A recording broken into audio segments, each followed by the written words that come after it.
But you're going to talk about this. What are the different viewpoints of church that are out there today? What are some of the preconceived thought processes that you see in society today that people have? Some good, some bad, the whole 9 yards. I mean, you know them, you've heard them. Most of you have experienced them, probably heard them from all kinds of different people. I'm sure you've read stuff online about it. But what are some of those ideas that people have about the church today?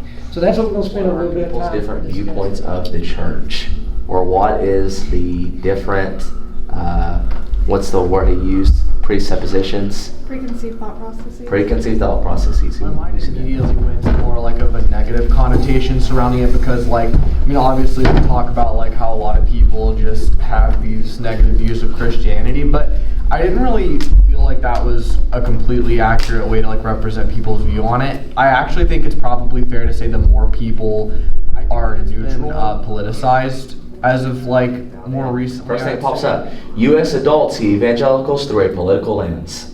But we have a problem when people outside of our faith attach our faith to political leaders because they think that's what we do as well.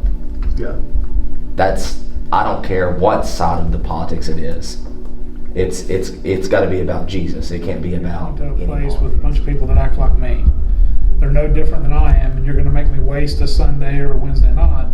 So, I mean, it goes back to the whole everybody that goes to church is a bunch of hypocrites, which, you know, we know that with what Coy said, that's 100% perception. There's nothing factual about that, but there are Christians that allow that perception. You get into a lot of it when you talk about anti-Semitism and stuff through the years because of a lot of the things that have been done down through the years, crusades and so on and so forth, in the name of so-called Christianity, right?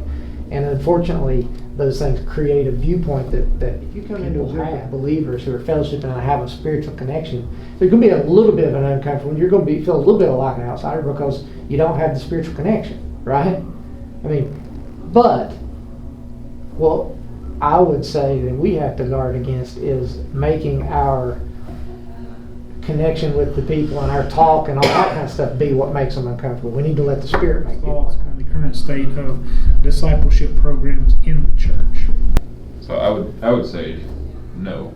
As a whole, it's not as effective as we could be. And to be honest, in our experience working with a lot of even young adults, like college age and stuff, they're just... I've had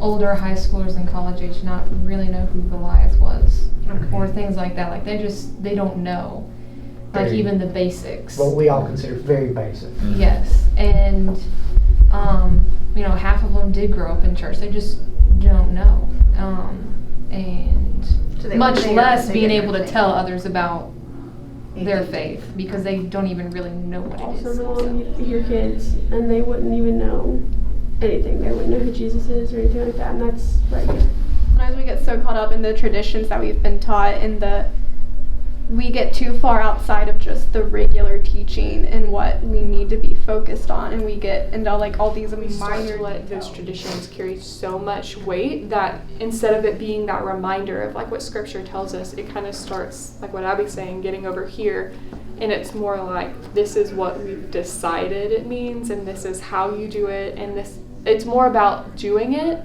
And doing the tradition, tradition almost becomes more biblical than like what it was intended to represent you of God, of what it's supposed to be, because it's very closed-minded and unwelcoming and almost a deterrent for people, because you don't have any type of connection with people when you kind of get those mindsets. You don't have any type of openness in relationships and community, and I think that really ties back into kind of like what Coy is really hitting on and talking about, and what is church and what is that supposed to But I think it will also help us to kind of identify a little bit more with the Hebrew people, because they started out with very few rules and they kept adding to them.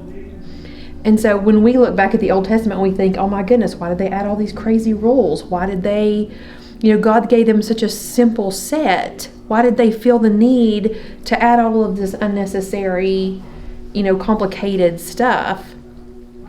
But we kind of do that too. God gives us a very simple set of rules, but we add the, okay, you can only play this kind of music in church, or you can only wear this to church, or you can only bring this, translation of the Bible with you to church, or, those kind of things.